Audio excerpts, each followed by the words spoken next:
from 120 hours of taxi driving, you had that revelation, that awakening of, oh, it's property. I'm being guided to property. Even though it makes no logical sense, I know nothing about property, I'm going to listen to the guidance that I just received and make the move. Where you spent your last 70 pounds on a course that, that changed everything for you, everything.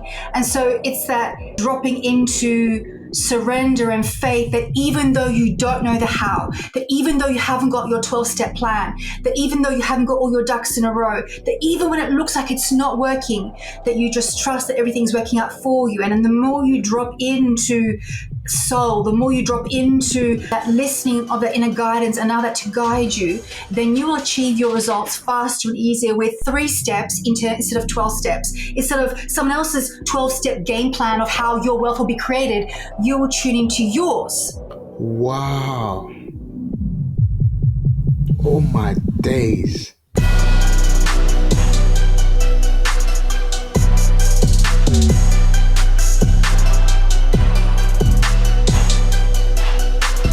Hey, welcome to the Wealth and Business Podcast.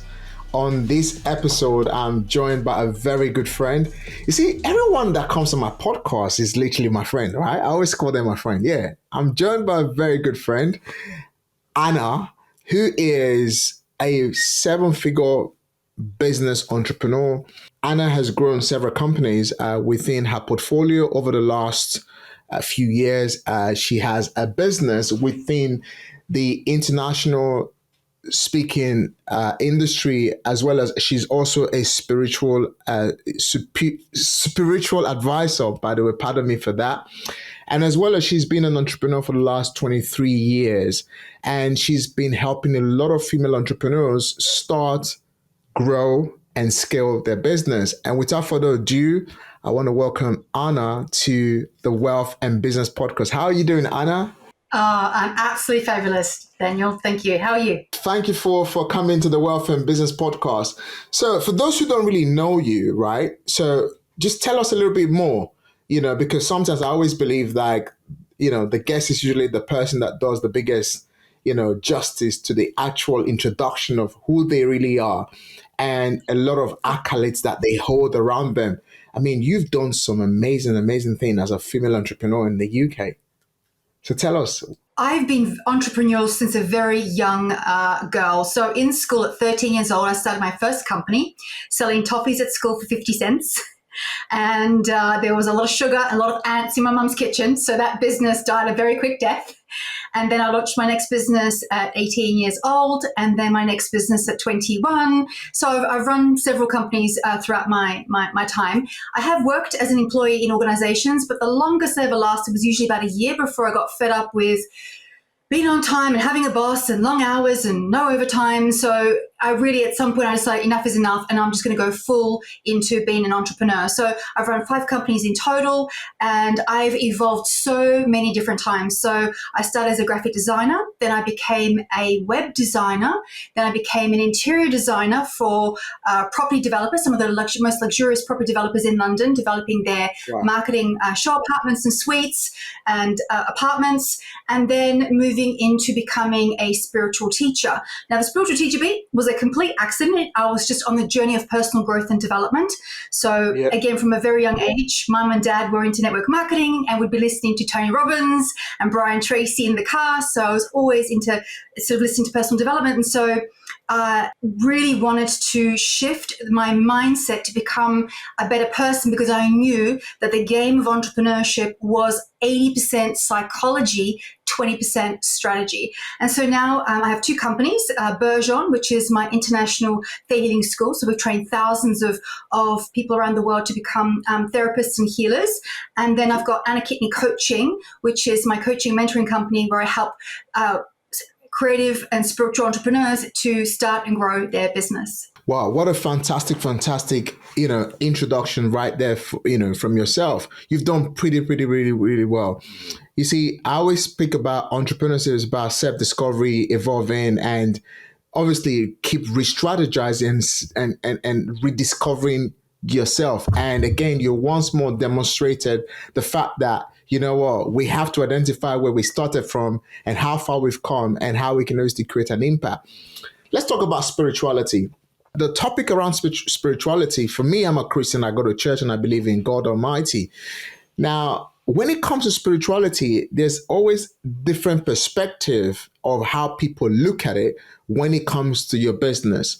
You know, in my personal journey, I've experienced God face to face. When I mean face to face, not like I've seen him, but when I mean face to face, because I still remember at a point in my journey where I had a revelation to go into property and I've never looked back since then. Now, and for me, that spirituality of me being in a particular situation where I felt like I was saved and to doing what I'm doing now. How is it so important for entrepreneurs to literally kind of understand spirituality in their path to greatness? For me, it's absolutely vital. Like I often say to my people, like God is my CEO. So when I'm guided by my decisions in my business, the way that I run my business, to even the offers that I put out, to the way I actually serve my people, I'm always led by the presence of God in all that I do. I couldn't imagine running business without the presence of God. Obviously, a lot of people have many, I guess, biases towards, religion, for example. So there's a difference between religion and spirituality. So religion is someone else's idea of their relationship to God. Spirituality is your own personal relationship to this higher power, whether you call it God, universal intelligence, Allah, creator of all that is, Yahweh. There's so many names for this energy, but I think it's undeniable that it exists and it's all around us. And so how you do anything is how you do everything. So God is in it all around us. Why would God not be in business? And when we bring spirituality and our fullest selves into business, I believe that we run much better businesses, not from necessarily a place that's fueled by religious principles, but more from our core value systems of honesty and kindness and tolerance and generosity and collaboration. These values that I've come to identify in some of the most successful and longest lasting organizations that have these founding principles of impact and benevolence and contribution. I totally agree with you. Having that belief there is always a higher power, a higher energy that is involved in bringing things to your light, and as well as taking away, stuff from you when it's needed. Because sometimes in our journeys of our highs and our lows, all right, we do from time to time, do have to be kind of sometimes corrected and then, repositioned, because sometimes when you just keep going without a reset, all right, when you keep going without a reset, they often say, there's something my mother always said to me, when you just run, and you don't stop, then you're still going to run out of strength. And sometimes understanding that the spiritual being, the spiritual force that is above us, somehow help us to navigate, or even brings roller coasters to us to sometimes reposition and re-navigate or reorder our footsteps. So what would your angle be in this sort of situation? Because as entrepreneurs, it's a lot of times when we go through setbacks, we often blame it on the fact that maybe we did something wrong. Perhaps we don't have to do something wrong when we go through those setbacks. Yes, most times when you get setbacks in your business, there could be definitely something that you've done wrong. But as a coach who coaches people on spirituality, what would your view be on this particular topic? Excellent question. So obviously everyone experiences some form of adversity in their lives. And I think, God is not there to kind of throw us into the ocean, allow us to drown. It's like a test to allow us to grow and to develop and to become stronger and more resilient and develop some of those virtues and surrender our vices. So whether it's greed or jealousy or envy, and shifting more into kindness, into tolerance, into empowerment, the virtues that really is what makes us human and allows us to connect with other humans on this planet, which essentially that's what business is about. It's connecting people with people and people with services and products. So in regards to cultivating that spiritual connection, it's a daily practice, certainly, whether it's prayer, meditation, going for a meditational walk, whether it's going to journaling, whether it's chanting mantras. I think everyone has their own sort of practices and rituals to cultivate and strengthen their relationship with themselves and with the divine.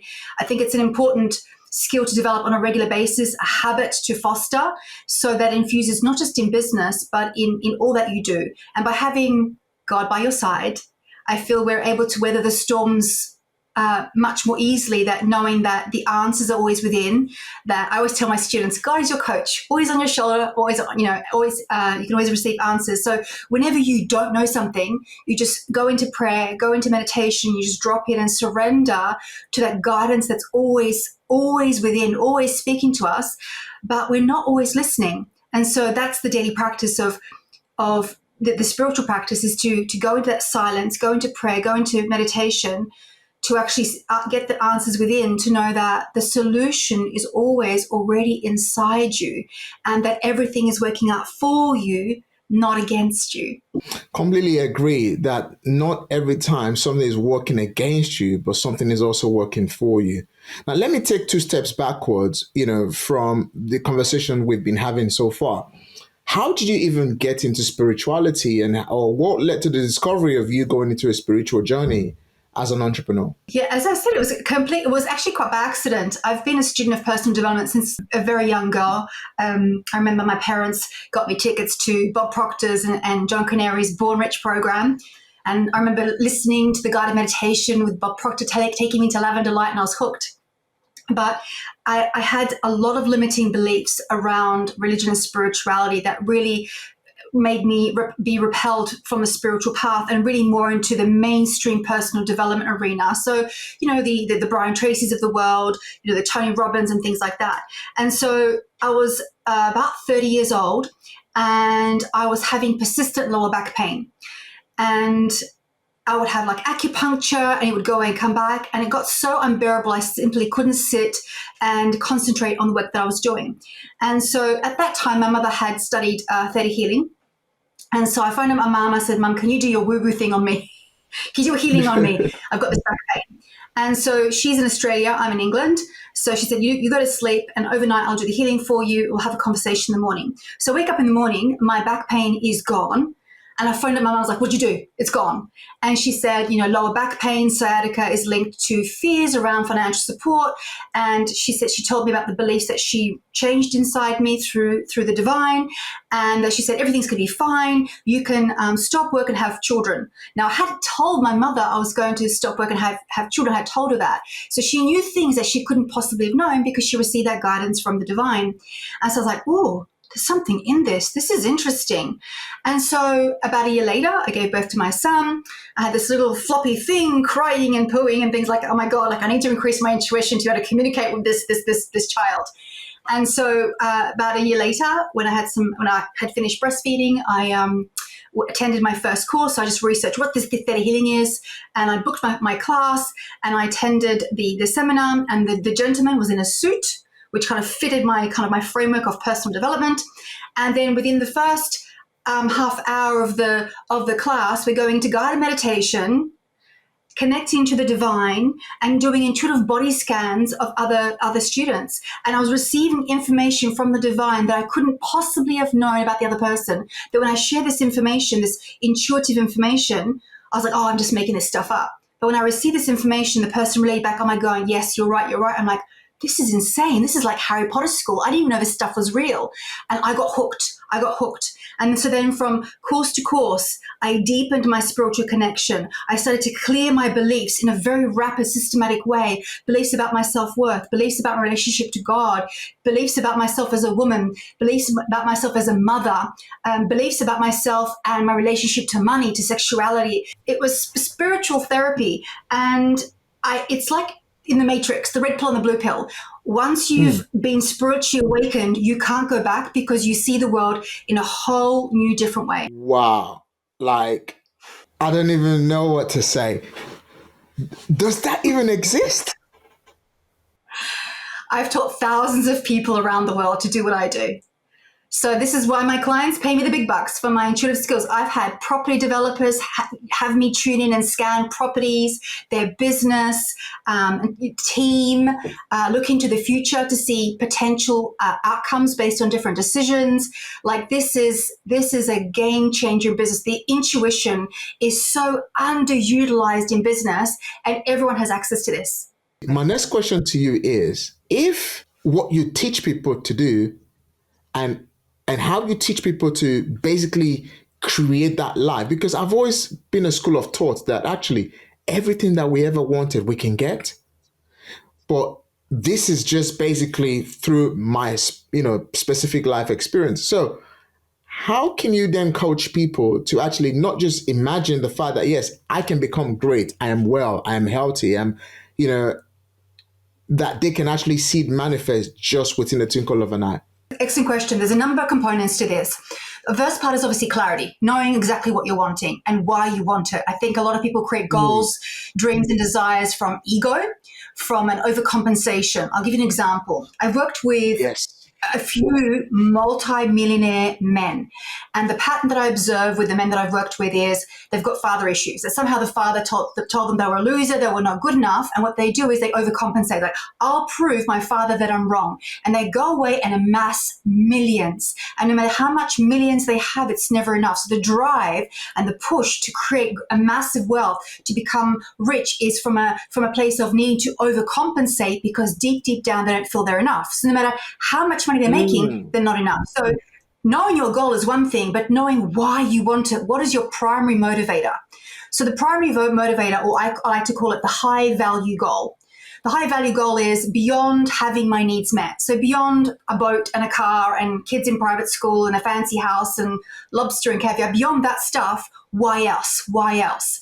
So then you're coming into more altruistic motives, which is one of the highest levels of consciousness. So that's okay, yes, I have my needs met and I get to create impact. So in your business, Dr. Daniel Moses, you get to impact the lives of these people that create wealth and generational wealth. So it's not just money for now, but it's money for the recurring future that can grow and be multiplied. And so that's a worthy, high value goal, that you're not only creating your own abundance for yourself and for your family, but also for so many, like thousands and thousands of other families, across the UK and across the world, who are learning this from you, that is going to pay dividends for them for the rest of their lives and future generations.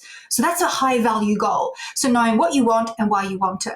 Then number two, okay, we need to explore our resistance. Why would we not want the thing? So like you said, people have these ambitions, they come to the courses, some make it, some don't. The ones that don't, it's because they've got subconscious beliefs they haven't released yet. So before we go out and we manifest our desires and we do our rituals and practices of prayer and journaling, before we do all of that, we need to clear our resistance to actually receiving.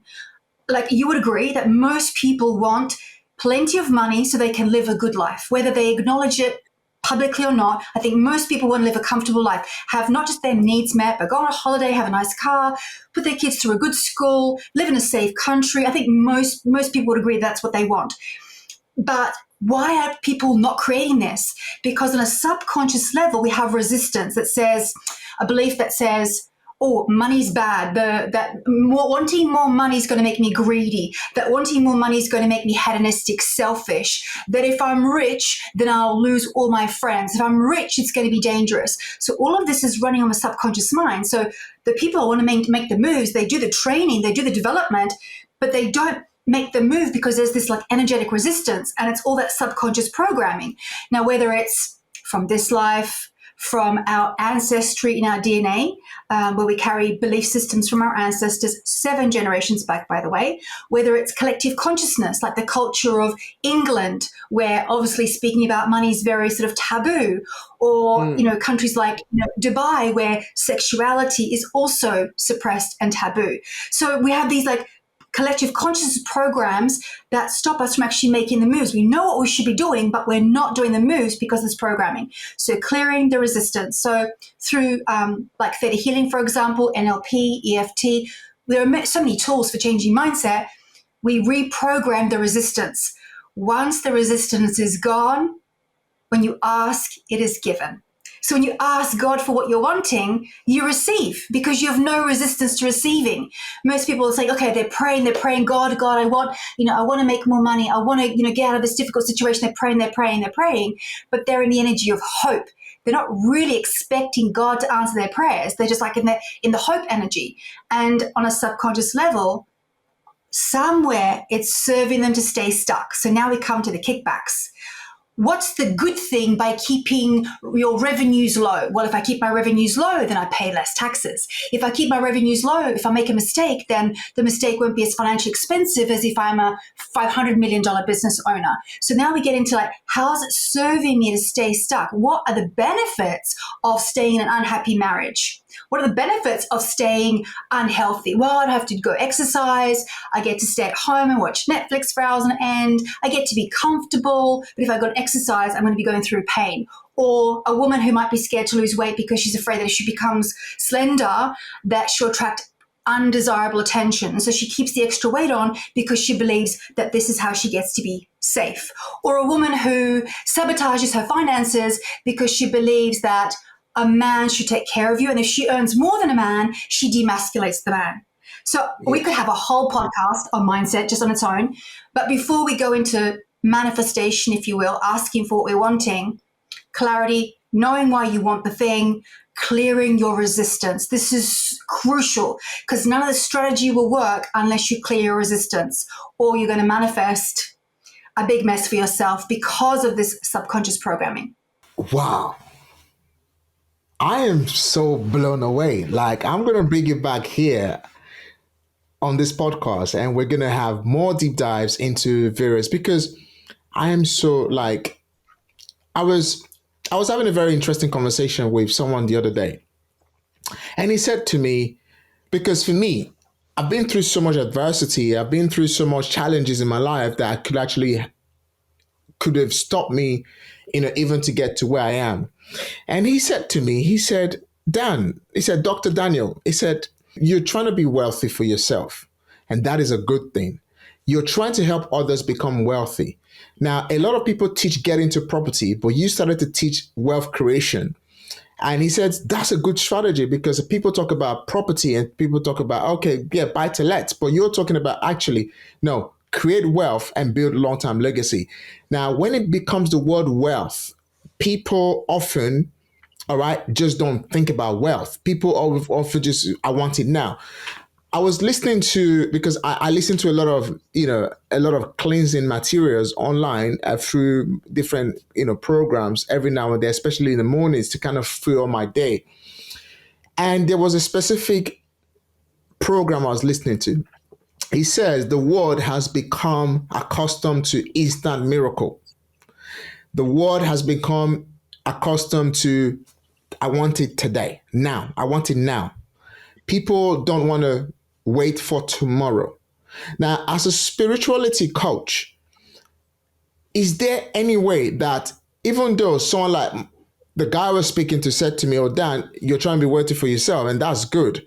And as well as you are also trying to make people build wealth. When others are teaching people how to get one or two properties, you're trying to tell people, and actually, the secret to wealth is own this number of property, create this number of income, and the rest is history and happily ever after. And then build a time frame, for example, 5 to 10 years plan. That's a goal that you spoke about there, having a goal of where you want to be now and 10 years time in future. And he then also said, wealth that you're talking about is something that people often doesn't see because people want it today. And like I mentioned, spirituality, tools and, trainings that I listen to every now and then says, we are all have become accustomed to instant miracle. I am a victim of it. There are sometimes I want it now, but what you're also saying is that it's beyond all of that. As long as we fix the spiritual being, and there's a specific verse in the Bible. It says, spirit give birth to spirit and flesh give birth to flesh. So what you're literally saying is if we become in the supernatural and if we then cleanse the supernatural, we can actually fly like a free bird in the sky. Exactly. Absolutely. So well said. You're very eloquent. That was good. Yes, most definitely. it's an ongoing practice. Like I've been doing this for over 20 years, and 20 years. the over 20 years, and your intuition, your spiritual connection deepens with daily practice. Like I've achieved a level of mastery because I've just put in the hours. I've done so many healings, I've done so much coaching, so much meditation and prayer, that I've developed this level of mastery. And so that takes time, and most people aren't willing to put in the work because, as you said, we live in a world of instant gratification. I think social media's got a lot to do with that, with people posting sort of fake lives and riches out of nowhere. And you and I both know the path of entrepreneurship does require grit. It does require the journey through failure to success. There are difficult times. Like I'm not saying just because I have my connection to God and I can see into the future, it doesn't mean that I don't experience difficult things or hardships or things don't go according to plan. Those things still happen to me as well. But because I have that connection to the divine, that I'm able to move through it much more easily because I know, I'm learning something from this. There's like a lesson for me that God is trying to teach me something from this. Whether I'm learning to have more accountability for my actions, whether I'm learning to be more consistent and more diligent in my activity, whether I'm learning to become a better boss, whether I'm learning to become a better friend or a better wife, whether I'm learning to balance between family life and work life to bring in harmony, whether I'm learning the law of detachment, to let go of the attachment to how Anna wants it and my ego wants it, to God's will and God's plan for me. You and I had a chat earlier, and you talked about how you lost 100,000 because your oil business blew up in a big tank that forced you to make a big pivot. And so some people would see that as like that somehow God's abandoned me, that it's not working, that I'm failing. But actually it's like God and your soul shifted and pivoted you into exactly where you needed to be, where you had that revelation in the car from 120 hours of taxi driving. You had that revelation, that awakening of, it's property. I'm being guided to property, even though it makes no logical sense. I know nothing about property. I'm going to listen to the guidance that I just received and make the move. Where you spent your last 70 pounds on a course that that changed everything for you, everything. And so it's that dropping into surrender and faith, that even though you don't know the how, that even though you haven't got your 12-step plan, that even though you haven't got all your ducks in a row, that even when it looks like it's not working, that you just trust that everything's working out for you. And then the more you drop into soul, the more you drop into that listening of the inner guidance and now that to guide you, then you will achieve your results faster and easier with 3 steps instead of 12 steps. Instead of someone else's 12-step game plan of how your wealth will be created, you will tune into yours. So what is it that is holding a lot of people back, that they're not allowing God, energy, the universe to actually guide them, even when there's this massive brick wall in front of you that say you can't make it? And yet, some people, obviously, most people listen to that. I think for me, people listen to the word that I can't rather than actually I can't. And I've spoken about this topic a lot. Could it be the fact that people are not being guided correctly? Could it be something that is by the environment? And I can go on and on. But my days, you've set me on fire. Anna, you set me on fire. You set me on fire. We so need to do another podcast. We've got so much to talk about. So again, excellent question. So I think in terms of, you and I, we were both, led to personal development, and it's not still to this day, it's still not very much a mainstream thing to do. It's sort of like the weird thing that you do, that you go to a seminar and you work on your mindset and you do some journaling, you do some processes. And so I think when people don't have tools to work on their mindset, to develop their emotional intelligence, they get stifled because school does not teach you this. School does not teach you this. School teaches you how to get a job and be a good, obedient employee and work your ass off till, you retire, get the gold watch, and that's the end of your life. So school's not preparing you. And so unless you are falling into, or surrounded by people who are in this world of personal development, I think people are in some way handicapped. So that's number one, is I think personal development, working on your mindset is absolutely crucial. And if you haven't got tools, how can you change your thinking? Because then you're a victim of what you said, environment. If you're watching TV, if you have ever watched TV with the volume down, you watch people's expressions. It's this and faces, and it's this blame, and it's attacking, and it's conflict. People are entertained by disastrous situations. Very rarely will you see uplifting, empowering, inspiring content that's delivered through the media.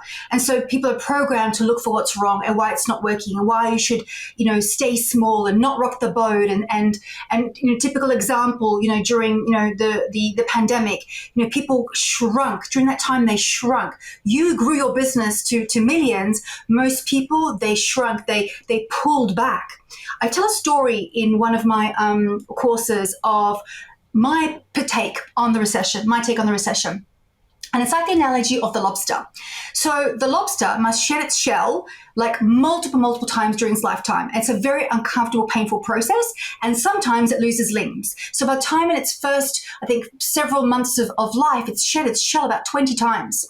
And so what happens is, as the lobster is growing, it's outgrowing its shell and it's becoming painful. It's grown too big for its shell and must crack its shell. So in the wild, it will go under a rock and crack its shell and then eat the shell to get the calcium and phosphorus to grow a new shell. But during that time, it's very vulnerable until it grows a bigger shell. And so whether it was COVID or whether it's the recession, these things, these challenges which we've been talking about, it's not there to drown you. It's not God trying to punish us. It's basically you as the lobster forcing you to grow. So when we're under pressure, you either crack and you break, or you grow, you become bigger and stronger. And that's where we develop like the mastery over the self. And that's where most people are unavailable to go. They might do maybe once or twice or 3 times in their lives, but you and I, we're doing it on a regular basis. We're pushing the boundaries. We're moving out of our comfort zone and living on the edges on a day-to-day basis. It's just become normal for us to live in that place of uncertainty, knowing that somehow we're resourceful, we're intelligent, and we can figure it out. Whether if we don't know, we can find someone who does know, that we can tap into that guidance from within and be guided in the moves to make, even though it makes no logical sense in current economy or current market. And this is why I mean, that's where I made my millions during COVID. We also grew to our millions. And it was crazy. I'm like, how did this happen? When everyone else is like losing their jobs, losing their homes, companies closing down, our business grew. We reached more people than ever because we're like the lobster growing a bigger shell. Wow. I can really see this when you say, oh, I help businesses grow into, I mean, just over the last couple of years, just over the last couple of years alone, you've worked with a lot of female entrepreneurs growing over in $50 million. Listen, $50 million is a lot of money, right? It's not small numbers. Good. This is big numbers. And I can just picture the reason. And I say this all the time. I say mindset. I said, you can't not make money if your mindset is not structured. And you've taken one level up. And the one level up is if your mindset is not right and if your spirituality is not right, then it's almost like, yes, you're just trying the rat race. You're just in that same rat race. And or you're just relying on sheer will to force yourself to do the thing. And most people, they will move away from pain towards pleasure. They'll stay in their comfort zone. They'll do what's easy. They will give up and succumb to the humdrum life thinking this is all there is, because they haven't got those tools that life school didn't teach them. They may not even know that these processes and tools exist. It's not in their field of awareness. And most importantly, there's no burning desire. It would be nice to be a millionaire, but it's easier to stay where they are. The ones that you and I are attracting in our communities are the ones who are hungry, the ones who are willing to do what it takes, and they've got gaps in their knowledge, whether it's the mindset, whether it's the psychology, whether it's the strategy, right? Or whether it's even that cultivating those values we talked about, the grit, the resilience. Like, you're helping to fill those gaps for them. But there's a whole plethora of humans out there who will continue to stay in their comfort zone believing that this is all there is. And they're not even actively looking and seeking to live a more fulfilling life. They don't even believe that it's possible, that this is all there is. And they've become a victim. They've become a victim of collective consciousness programming. You see it in TV, you see it in movies, you hear it in music. It's like they're being brainwashed into this submission of like, be happy with what you've got, don't rock the boat. And so like you and I, the trailblazers, the change makers, the legacy leaders, we're the ones that are rocking the boat that is going to create this ripple effect that eventually will be like this exponential growth where I hope in my lifetime, certainly in the life of my daughter, that personal development, tools for changing mindset, cultivating emotional intelligence, deepening our spiritual connection becomes the mainstream instead of the crazy. Wow, wow, wow, wow, wow. Anna, I'm totally fascinated. I'm blown away by your level of experience and your values. And this podcast is literally taking me deep into myself and my spirituality.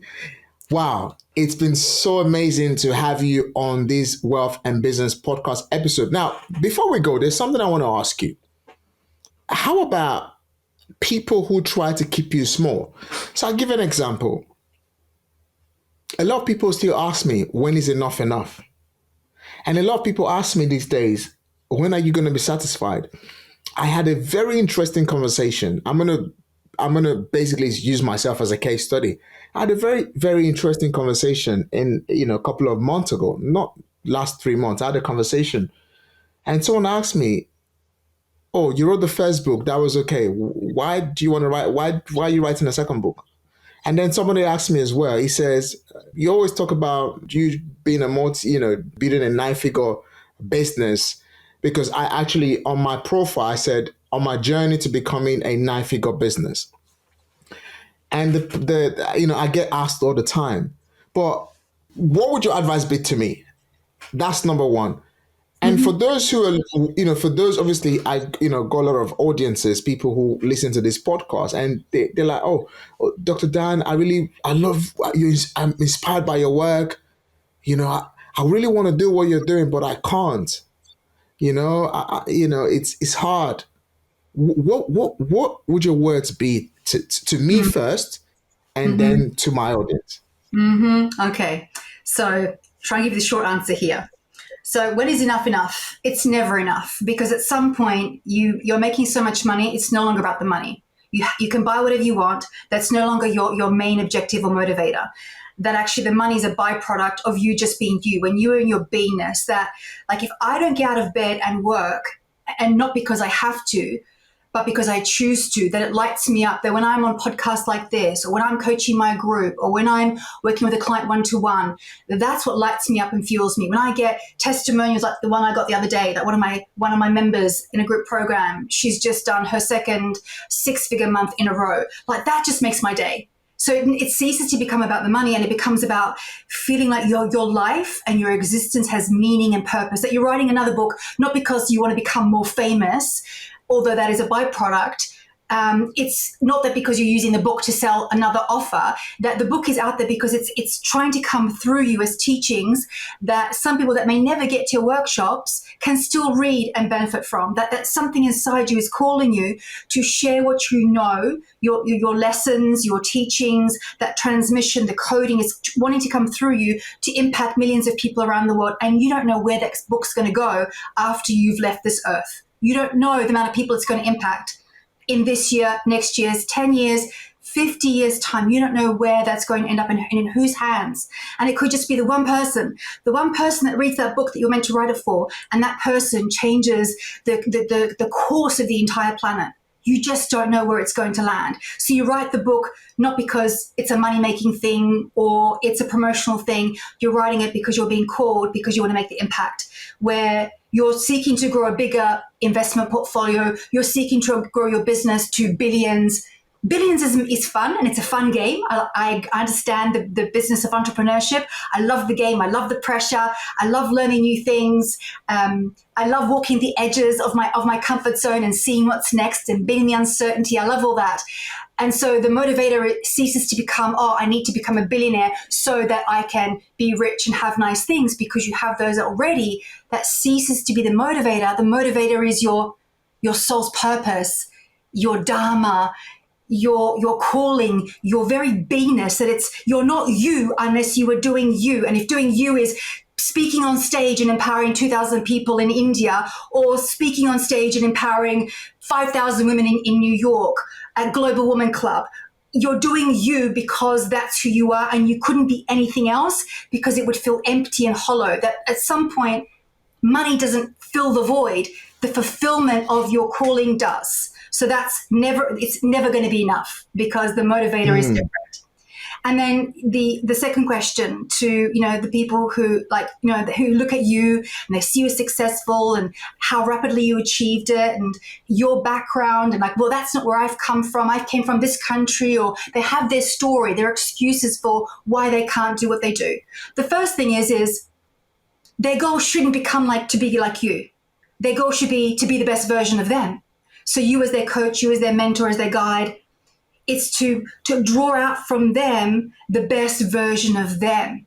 And whether that's personal development, whether it's mindset coaching, whether it's growing a property portfolio that gives their family financial freedom, and then use that cash to start a philanthropy organization in Ghana, for example, right? You just don't know where this money is going to lead. It's all like the breadcrumbs. You follow the breadcrumbs. So when you got that guidance in your car late at night coming back from Stansted Airport, you listen to the breadcrumb, and one thing led to another, that even though it made no logical sense, you made the moves. And so for your people, it doesn't all have to make sense just yet. They may not be able to see the full plan of how all the breadcrumbs link to each other. They just have to take the first step. And that's a step in faith and courage. Faith and courage. And then the persistence and the grit comes after. Wow. Anna, it's been so I'm so fired up. You've lighted the whole of my innermost internal, I'll use that word, on fire right now, that I'm pumped. I'm so pumped that, wow, I can't wait. I just can't wait for the lessons I've learned and the mentorship I have gotten from this episode. Thank you so very much for being on the Wealth and Business Podcast. And we're looking forward to seeing you, reinviting you again on this platform. I cannot wait. Thank you so much, Anna, for coming. And thank you. I really appreciate it. Just before we go, if there's one word you just kind of give out, just one word for those who have listened. One word. Believe in the better version of you. The better version of you, showing up every day a better person than you woke up yesterday.